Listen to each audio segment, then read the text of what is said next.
And why didn't I do this before? I'm gonna get a whole heap of Azalea Kisses because I'm going to need them. 10 of those for now.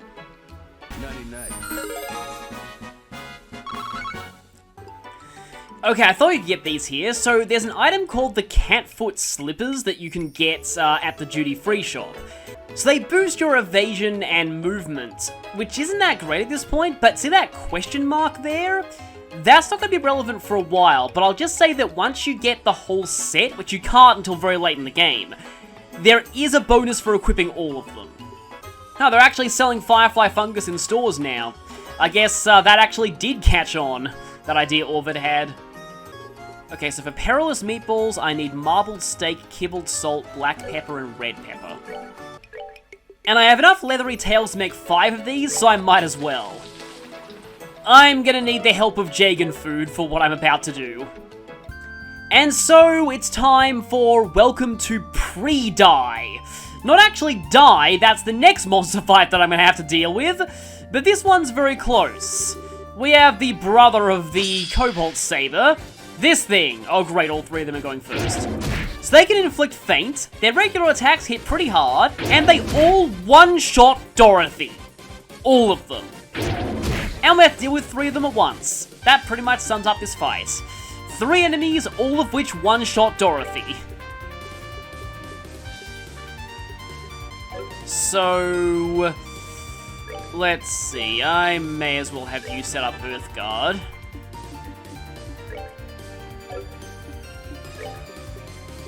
So the problem with Perilous Meatballs is it's a line AoE, so it's kinda harder to catch enemies in this. I preferably want to get at least 2 of them. I'm gonna start by using 1. And yeah, these are meatballs so dangerous they make you breathe fire.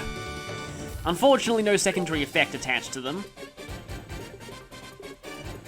I could get clocked down on 2 of them, but at this point I'd probably rather either set up another Earthguard or use Hellgate. Even though they're resilient to arts, Olivier is just that good, so... yeah, I'm gonna go ahead and set up an Earthguard on, I guess, on Olivier himself. Okay, if I can actually get blind on them, that does help, but it doesn't last very long. And I'm gonna grab that 10% strength turn. Unfortunately, can't hit all 3.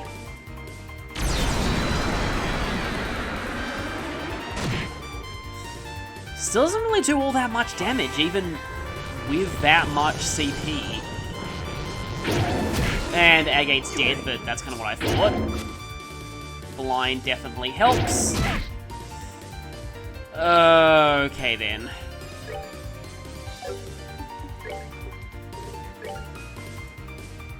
I can revive you, but the question is, will that even help right now? I sort of want to get rid of at least one of them as fast as possible.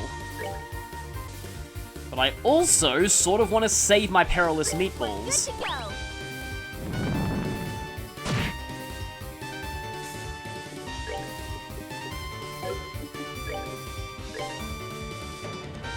That will kill off that one, though. I don't know if the S-Break will be enough to do it. I can try. Let's see if this does enough. It doesn't. Okay, it did do enough. Oh crap, Death Throws. Yeah, this is the version that buffs strength and speed, so they're even more dangerous than they were before. And if the second one decides to attack Dorothy... Isn't that fair? Don't you just love hard mode in this game?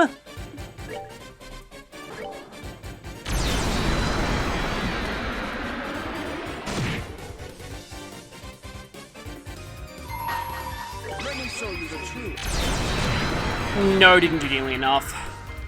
They're all really, really low, too. And... oh... well, let's see if I can kill the one that's not blinded. Of course, if I get unlucky and the one that is blinded hits, Dorothy, I'm still screwed. Oh.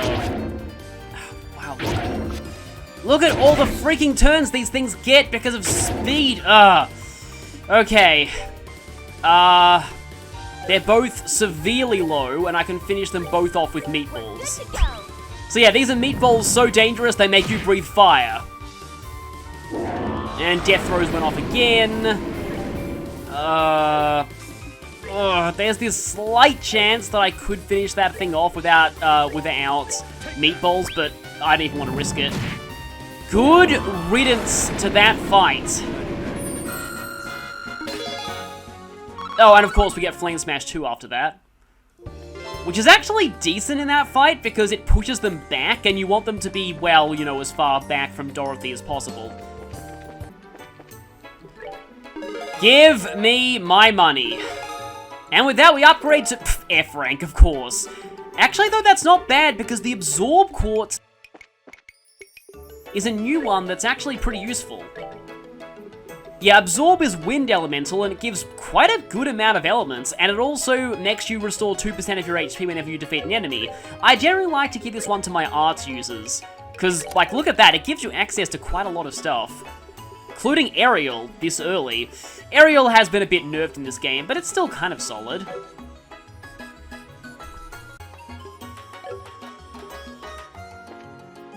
I'm over here at Minoria Village, and hi there Dorothy, zipping through that chair, because this is close to where our other side quests are. And if we talk to Dario here... yeah... but the maids remember seeing him there, and we remember seeing him there, so what's going on? So like I said before, you can go here a little earlier when you were first at Minoria Village if you want to. The only real reason to come here is one chest and a hidden side quest, and that chest is actually it's a bit further up, so we might as well take care of the hidden side quest now. More of those Introlmumus, which I still think is a funny name.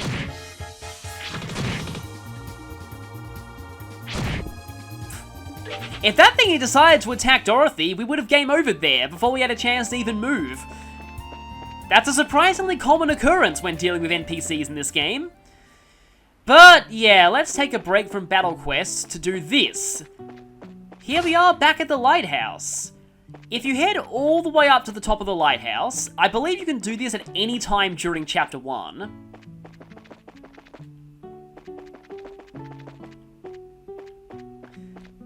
Yeah, if we talk to Volk the Lighthouse Keeper...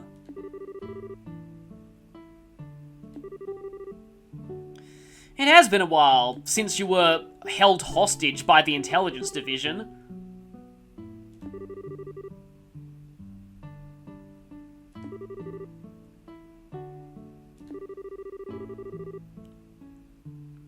Yeah, you were with us at the time. And this guy also knew our father. Cassius, I mean.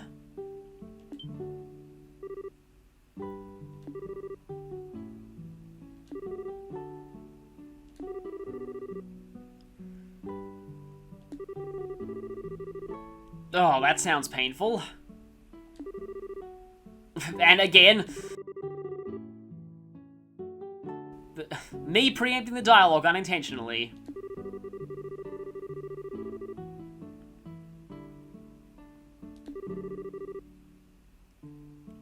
Sure about that?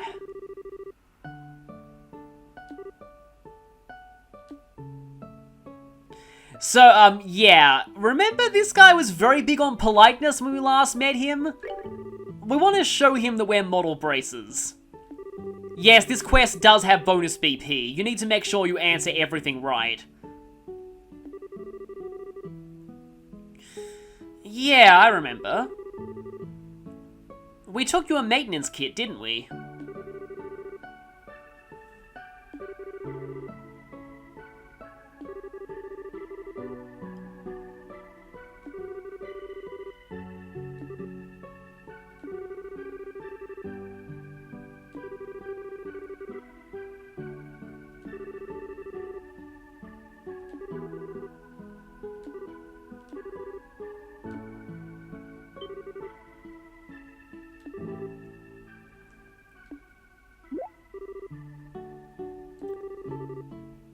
So, obviously, he does have some work for us.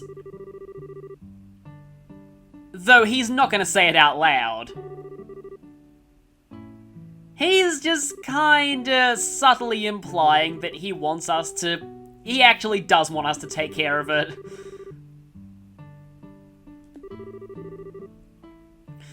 Well, that's sorta true, but it's also kind of a pain. That's a great way to put it.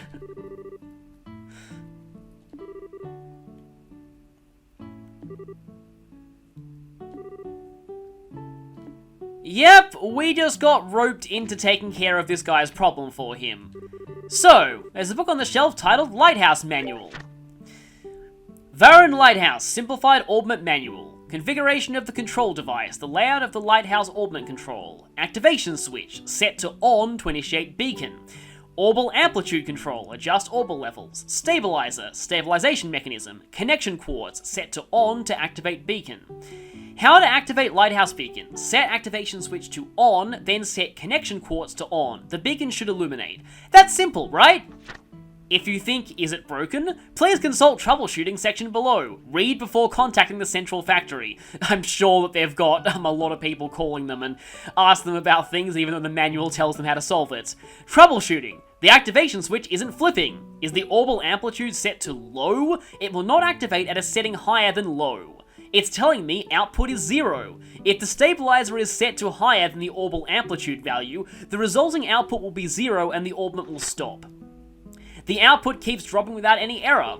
While there are multiple possible problems, the most likely cause is the stabilizer setting. As the gap between stabilizer setting and orbal amplitude grows, output becomes unstable and may drop randomly. I can't connect the quartz. Is the orbal amplitude set to high? Connection will be refused at any setting besides high. Warning, the content of this manual may be changed at any time without notice. We thank you for your understanding. So, yeah. The good news is, you have as long as you want, and you can mess around with the switches as much as you want without losing bonus BP. You just need to do it correct once, and that's it. But this is kind of an annoying puzzle. Basically, our goal is to get both the activation switch and connection quartz set to on. However, the activation switch won't work without the orbal amplitude set to low, and the connector quartz won't work without the orbal amplitude set to high. So, this here is orbal amplitude, this here is the activation switch, this here is the stabilizer strength, and that's the connection quartz. So, I actually wrote down in my notes, there's actually a pretty simple way to solve this puzzle. It only really requires 2 steps. We need to set the orbal amplitude and the stabilizer to low, and then turn on the activation switch, and you can hear humming. Next, we have to set both of these to medium and then to high. Don't go straight to high or the whole thing will break. Yep, that happens.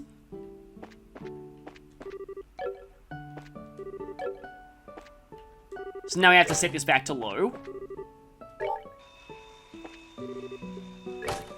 Yeah, so orbal amplitude first, stabilizer strength medium. Now we can put this up to high, and then this up to high, and now we can activate the connection quartz. And that solves it. So, yeah, I showed you a method to make it look really simple. Because save yourself the hassle and just do it that way. If you're trying to think about the whole process, it gets really confusing and it's easy to just get your head completely jumbled by mixing up everything. It's not quite as complicated as it seems if you just follow those 2 steps. Just get the switch on first, and then focus on slowly raising the rest to high so you can activate the connection quartz. As long as you don't jump straight from low to high and break the system, it's fine. But if you keep breaking things too much, you can very easily get confused. And there's one more thing you have to do after you turn on everything.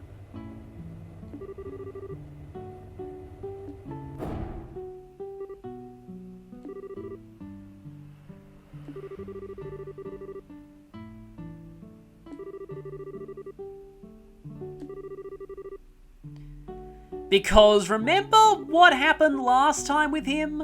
Remember what he told us to say at the end of every job?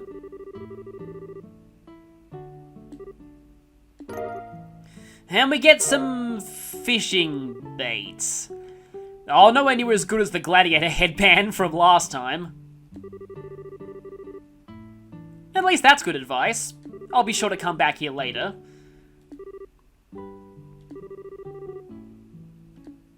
Yeah, remember what he told us that you're supposed to say after doing a job for someone as a bracer? Remember to say this, otherwise you won't get bonus BP.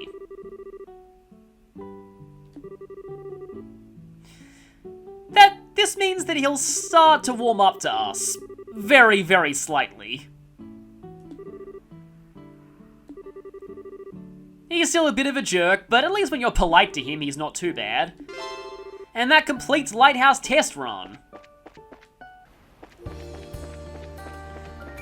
Okay, back on the Minoria Byroad. So, there's just one chest for us to get here, and then it's on to Crone Trail. We have 2 chests and hell. That's the only way to describe it. There's really not much to see on the Minoria Byroad.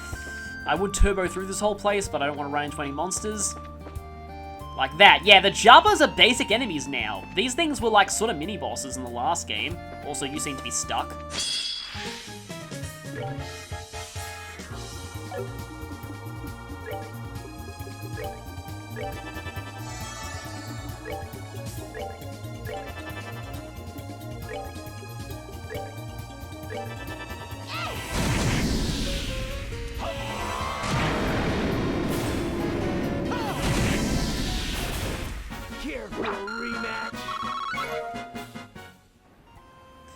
Oh, actually, you dropped an EP2 quartz, which isn't bad. Now, just in case... No monsters, and another Janus Blazer.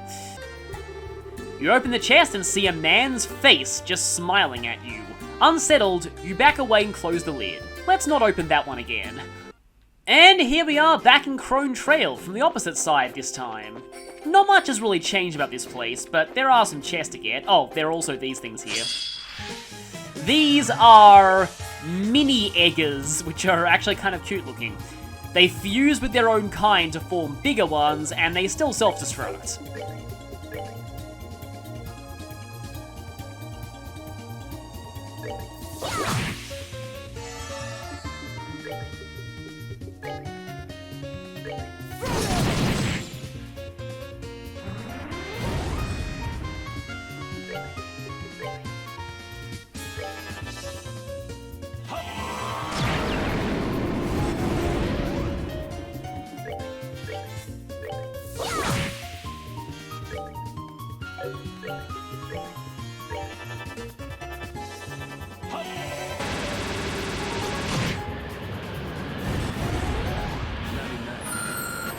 I don't remember those things being worth much in the way of experience either, but they do give a lot of time seepeth, which is great. And there's a chest there. Reviving Balm, which we might need soon. This chest was once full of wondrous treasures. Then you came along. More of those mini eggers. Speaking of which... Oh, okay. Fusion! Ha! The mini eggers have fused into a boiled egger R. Do I have any? No, I don't.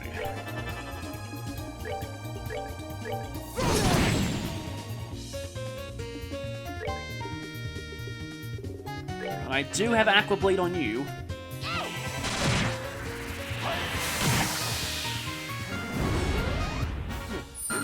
Yeah, enemies weak to arts don't last long against Olivier when he has the clogged boots.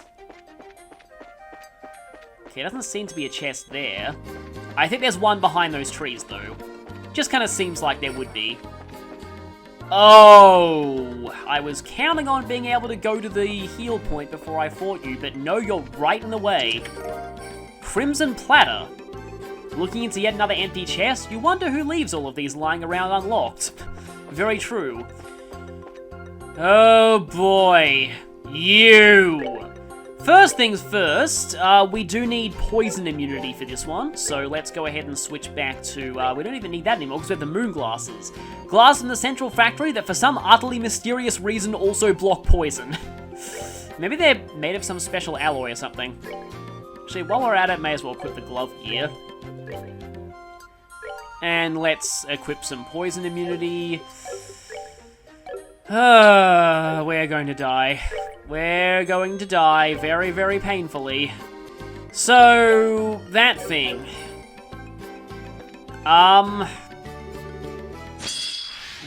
I'll let it speak for itself. Here they are. Hapilsag, which I think is kind of based on Pabilsag, an actual mythological entity.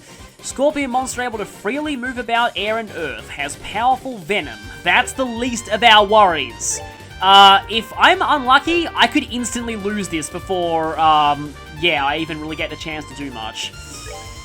At least these things are not, like, ridiculously arts resilient, but they've got a lot of health, and if they do their attack called Grand Submariner, where they hit everyone on the field, you see where this is going.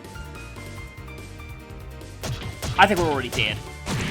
Yep, we're already dead! Isn't that fun? They start in range of Dorothy. Yep! Isn't this amazing game design? Don't worry, like, this does get a lot better, and, like, again, like, this is not typically a horribly designed game. It's just that they added these higher difficulty modes in later versions. I think in the first in the first re-release of this game, and they just didn't balance them well at all. It was just, clearly these games are not, and I'm dead again, yep! Unless you get Earthguard up before they get a chance to hit her, you are absolutely screwed. I mean, at least if you're lucky, Dorothy can blind them.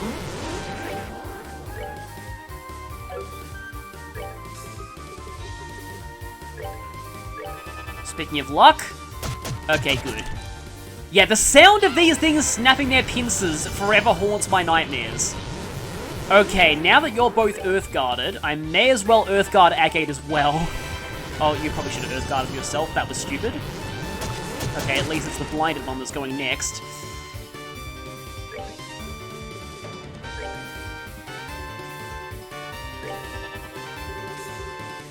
Okay, reset that blind timer there. Oh, I have to Wild Rage.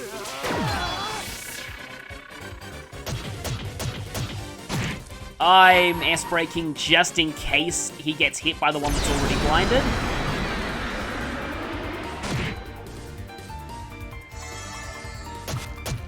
He did not, but just wanted to be absolutely sure.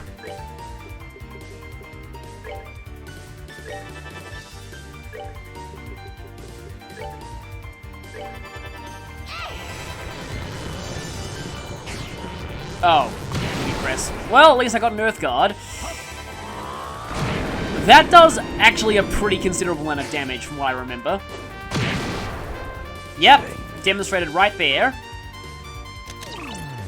I'm getting kind of lucky in this, but it probably won't last. Okay, I'm going to swipe your crit turn. Just because I just really, really do not want to have to deal with you getting a critical on anybody here. This is the attack that makes me so afraid. Grand Submariner hits everybody on the field, including Dorothy. That's all you need to know. It hits Dorothy no matter where she is.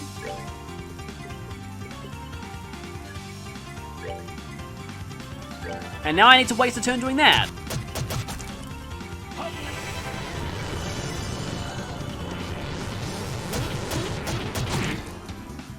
Okay, you barely survived that. Okay, one of them is very close to dying.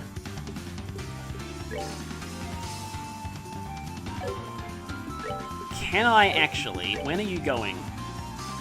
You're not the one that's going next. The blind one is going next. We're good to go. Oh no. Well, that was close.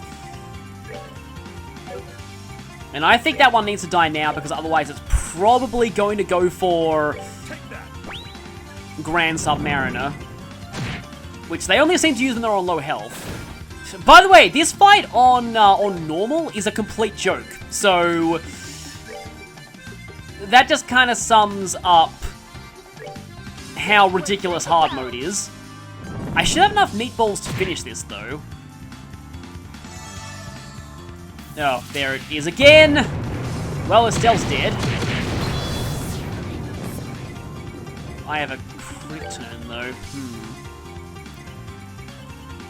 But 2 meatballs is going to do it. And there's 2 of us left active. Okay, crit turns still work with that. Good to know. Okay, I can revive Estelle and still get my S-Craft in. You deserved the full animation of this unleashed upon you. So, that actually did not take as long as I thought it would. I hate that thing. I really, really hate that thing. And Olivier, he levels up and learns a new craft out of that. Ah, that thing sucks. So yeah, you can already probably tell why. But with that though, we get access to the Crone Pass checkpoint. Well, yeah, no thanks to that stupid scorpion.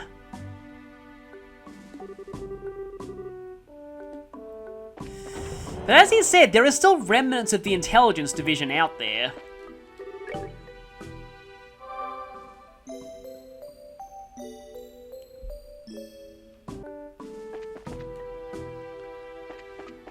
And with all of our business here taken care of, I think I'll actually head over to the Genis Royal Academy and get started on that.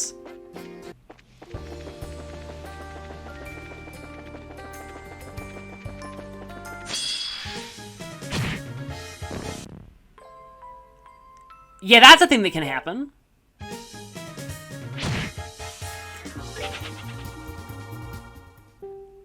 So while I was on my way back to Ruin to turn in the request, I just realized something. I think we have everything we need for Come Ingredient Hunters, so what we need to do with this is hand these into Orvid. I believe you can do this at any point before you leave the Ruin region at the end of Chapter 1.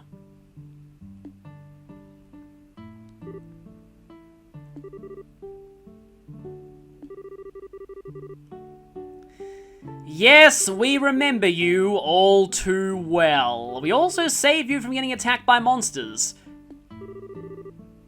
One really cool thing about this guy is, I suppose it's not much of a spoiler to say this, he shows up in Cold Steel 3. Not in a major role at all, but he's just an NPC you can see in one of the earliest towns in that game. One that happens to be close to LeBeur's border. It's just such a nice note. Like, anyone who hasn't played the Sky games wouldn't know that he used to be, not exactly important, but he used to be a quest giver. But, yeah, he's actually in Cold Steel 3, which is awesome.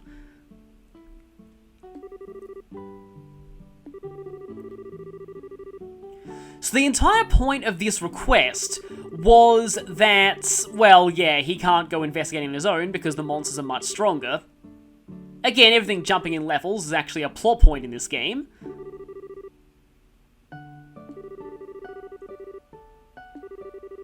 So, here is a list of most of the ingredients that are available in this region.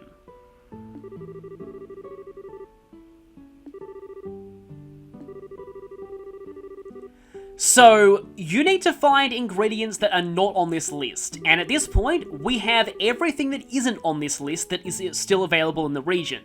That is, Lucky Fang, Tender Poultry, Fish Egg, Bird Egg, Juicy Bone, and Curative Horn. That should be everything. Juicy Bone and Curative Horn are in Sapphire Tower, Lucky Fang is from Gourd Boars, which are in a few places, Bird Egg and Tender Poultry are from Roadrunner, and Fish Egg is from Crocodark, which is on the Gull Seaside Way.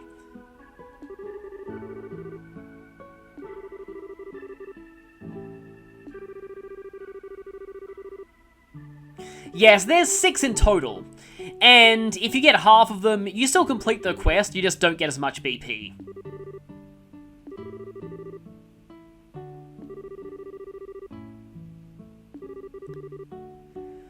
But yeah, like he says, not urgent, you actually have a pretty large amount of time to do this.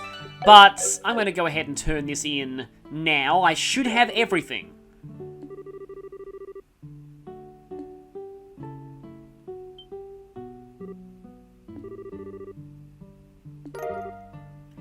Juicy Bone, Lucky Fang, Curative Horn, Tender Poultry, Fish Egg, and Bird Egg.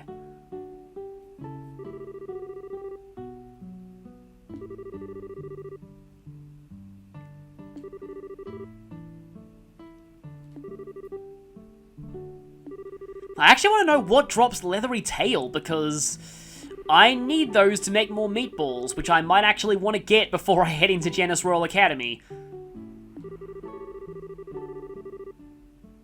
I don't know about that. But yeah, you get a whole bunch of ingredients from him for that.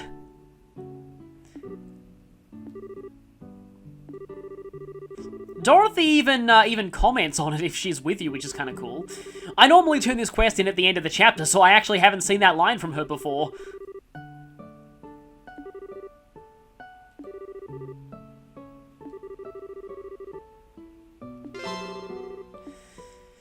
And now just turn those in and ruin. Oh, right, it's the Poms and the helmet crabs in Saphir Tower that drop Leathery Tails.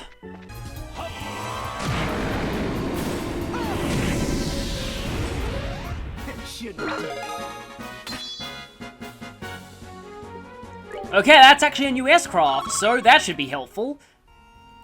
In fact, I believe True Pummel actually has a different effect on it. Yeah, so True Pummel not only does a lot of damage to a single target, it also drains HP.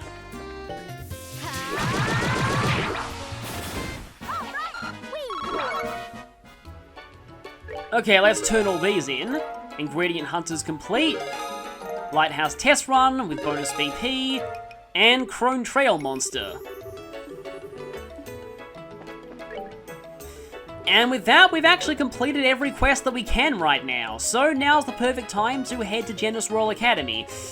But first, I'm going to do what I promised to do, and actually swap that, I believe, over to Olivier and give Blind to Estelle. And now I'm actually going to go ahead and farm Leathery Tails, because I want to be fully prepared before going into Genis Royal Academy, because there's one fight that I do not like at all, and it has something to do, well, everything to do with the fact that, you're still in the party! Yeah, that fight is a pain, simply because of the NPC, but yeah.